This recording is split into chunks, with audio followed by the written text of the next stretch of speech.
Walking Dead, episode 12. Say yes. It's not like a marriage proposal or something like that. I thought there was going to be a marriage proposal at some point, the way this episode was going. Right, so this episode basically is centred around Rick and Michonne and how much they love each other. But on a serious note, I thought it was a really, really good episode. It was extremely well directed. There was this stupid bit where Michonne thinks Rick's dead, which I'm sure a lot of fan people will like, oh no, you can't do that. That's just as bad as, you know, when Glenn fell into the crowd of zombies and that. But it's not really. Basically what that was all about is how much Michonne cares for Rick and what life would be like if he wasn't around. And again, that's kind of the entire structure of this episode, is all about how these two people are going to support each other throughout this. And it also tells us how much badasses they are. I mean, they're joking around about the fact they've got like 20 zombies to kill, which I think is awesome. I mean, if you really put things into context, do you remember the episode in Alexandria? I think it was like season 6, when that entire horde of zombies floods in and Rick just goes out and like kills fucking like 100 of them until everybody else comes out to join him. But yeah, all in all, it was about how these two are working together and how these two are going to support each other throughout all this mayhem that is going to come to us.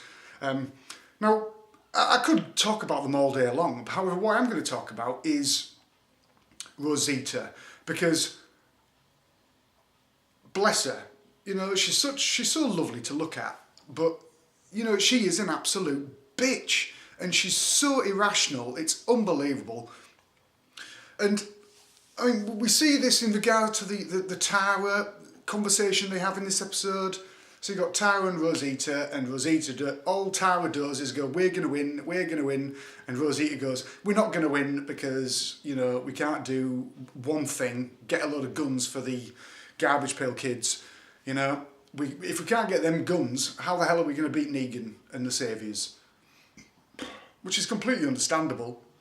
However, you know, that doesn't help the situation. We need hope, we've got to work together and we've got to support each other and we've got to keep on moving forward. Now, from the Tara's perspective throughout this entire episode, she's struggling with this decision she's got to make about the ocean side.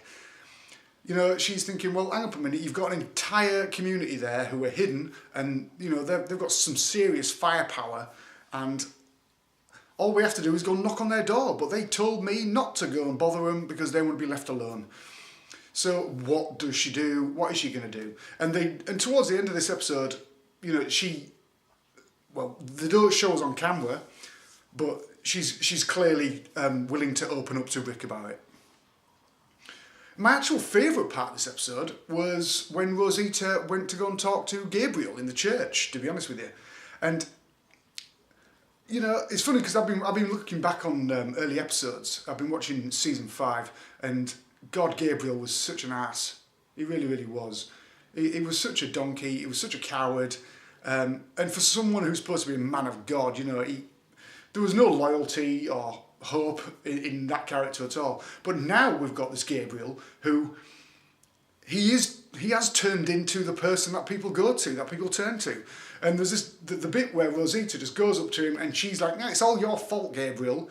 And he essentially, in his godly way, puts her in her place and says, just pull yourself together. We're here. We're all together and we're here as a team to keep moving forward. We have to have hope. We've got to keep on going. And that brings us to the final scene in the episode where Rosita approaches Sasha with this seriously badass sniper rifle.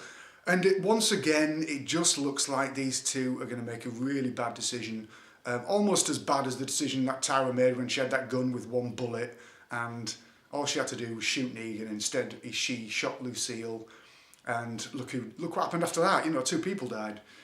So I can't help but feel like that is definitely the worst part, and probably some terrible writing as well.